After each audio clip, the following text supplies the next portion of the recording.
You can quite easily break these. But yeah, it's looking really good.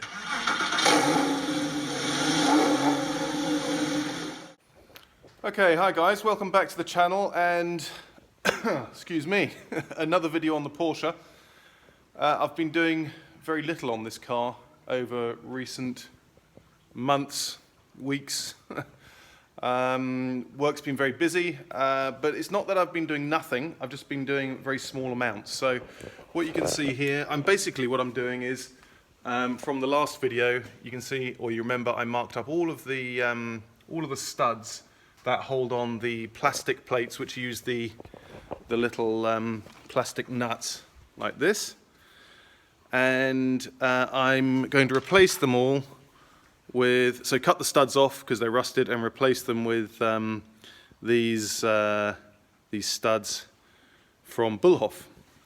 So I must say Olaf have been really, really helpful in trying to resolve this matter. They actually sent me a whole bunch of material for this project, so all of those little studs they sent me to help me out on the project, which was really good.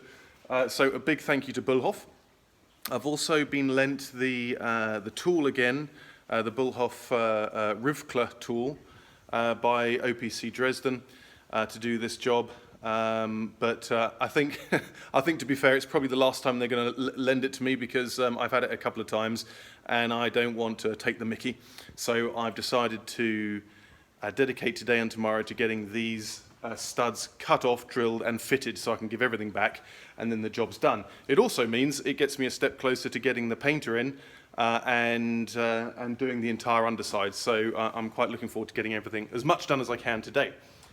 So today in Germany it's Father's Day, which is quite an interesting day traditionally. As long as I can remember, it's always been perfect weather, but today it's been it's just raining.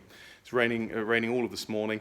But usually what happens is all of the men get together with friends and stuff and go off for walks in the countryside or organise something, have a drink and stuff, or organise something with their kids. But today, as I say, it's raining, so I've come up to the garage. I'm not much of a drinker, so rather prefer to be working on the car. So yeah, let's get started. I've got a few of the tools here, so I'm not going to use the angle grinder to cut these off.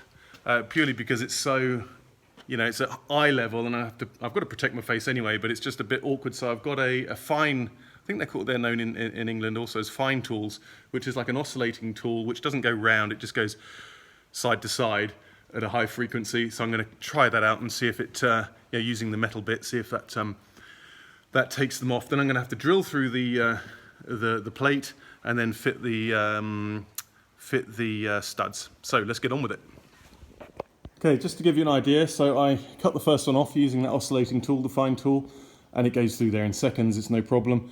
I didn't want to get too close to the plate, so I've left a little bit there, but I'm either going to have to grind that down with the angle grinder with a flat disc or something. I've just cleaned it up with a wire brush on the drill, or what I'll do is I'll just try and drill through it. And see if I can get the drill right in the middle and drill through it and make the hole for the stud. Okay, so I've done about 5 or 6 of these holes. They're 7mm, so I've worked my way up. So I cleaned up the space just around the holes and then obviously put a bit of etch primer on there. All the way through there, so how many have I done? 2, 4, 6, 7, 1 here as well. Some of the studs are all right, I'll just reuse them. But what I'm going to do now, this is the tool here that I'm using, as you've seen before, the HK-150. So I've just done a test one here, that's for the 7mm hole, and essentially you can quite easily break these. The tool is quite powerful, so if you do too many pumps on the tool, then it will break. This stud snapped off. That actually happened to me on the first one. So you can feel it when it just starts to get quite hard. It's already squashed out. That was about 2 or 3 light pumps, so that's enough for me. What I'm going to do is I'm going to take the studs and then just, I keep dropping everything. Take the studs and then just dip them in a little bit of sealant there. Okay, so that's got those 6 in. They went in pretty well. Nice and sturdy. All the way along here. And that one up there.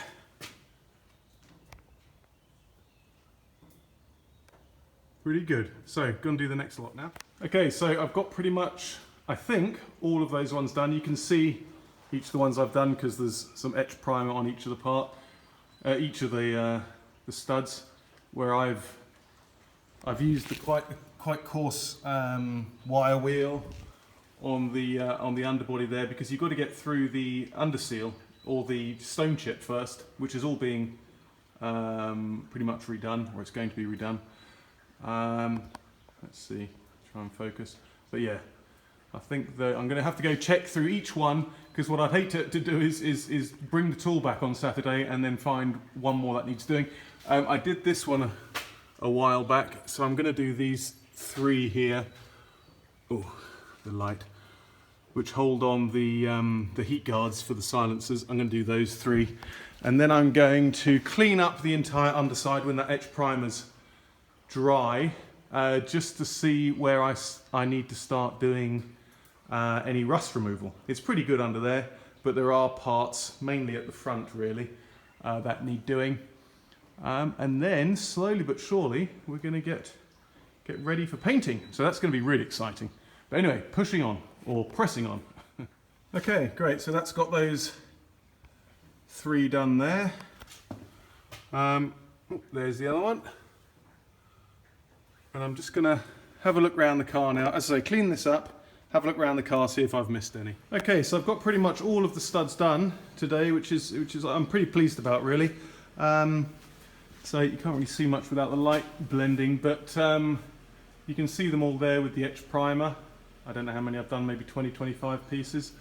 And then I gave the underside a good clean up as well. It'll need another going over, but it's looking pretty clean, and it'll allow me to identify all of the stone chips or the rust spots that are around under here, so I can start going around and cleaning it all up. So you can see, like I said before, that sort of thing.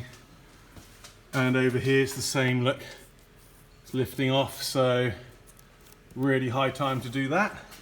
But yeah, it's one step closer anyway.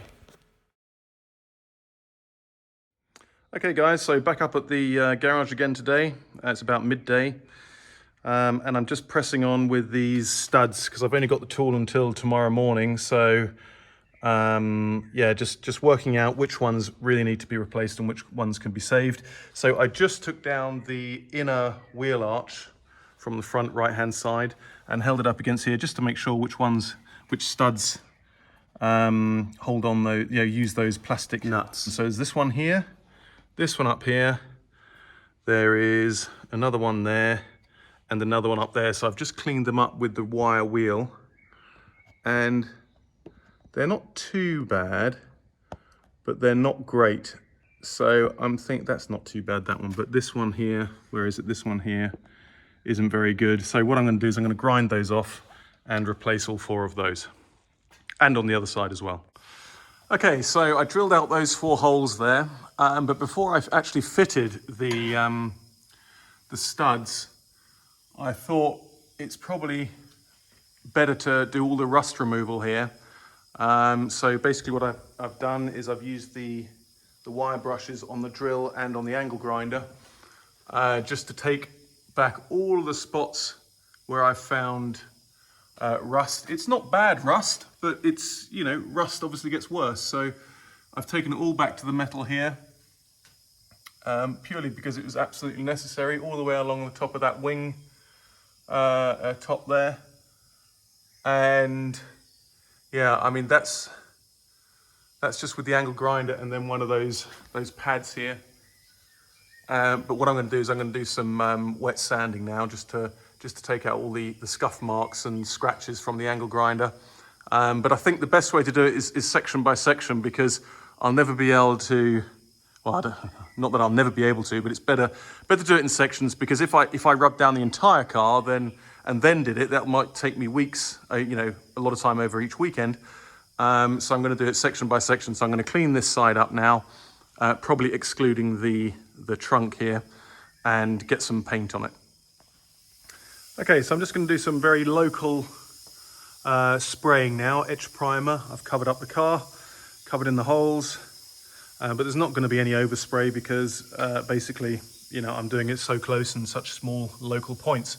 But this is the biggest part really, this up here, but that'll be fine. So, got the first bit of etch primer on there for all those areas that I cleaned up and rubbed down. You can see it's quite a big chunk, most of that wheel well or wheel arch. And I've also got on these, and if you can see those last 4 studs on this side, they look really cool against the new paint. 1, 2, 3 and 4 down there. So what I'm going to do once all this is dry, as I said to you before, I'm going to get a company in who's actually doing the wings at the moment. They're going to redo the joint seal or the seam sealant. I've got all that in the cupboard. They're going to redo the stone chip and then put it back to factory color underneath. So, but this is just me preparing it for them. But yeah, it's looking really good.